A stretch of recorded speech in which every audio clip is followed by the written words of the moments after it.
సిటీలో చాలా వరకు చాలామంది జీవిస్తూ ఉంటారు.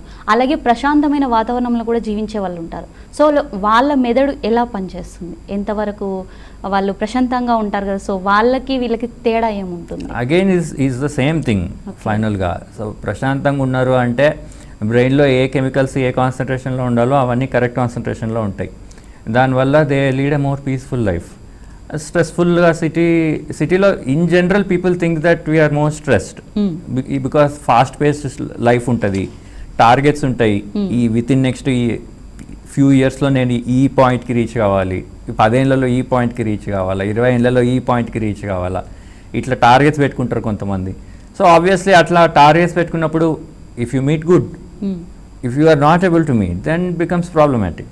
So these are the relevant issues అనమాట. అల్టిమేట్లీ మనం విలేజ్లో ఉన్నామా సిటీలో ఉన్నామా అనేది పాయింట్ కాదు. మనం మన బ్రెయిన్ని, మైండ్ని, ఇన్ఫ్యాక్ట్ బ్రెయిన్ కన్నా ఎక్కువ మైండ్ని ఎంతవరకు మనం కంట్రోల్లో అదుపులో పెట్టుకోగలుగుతున్నాము, ఎంతవరకు మనము endorphins we are able to manage these good chemicals in the brain, అది more important than anything else.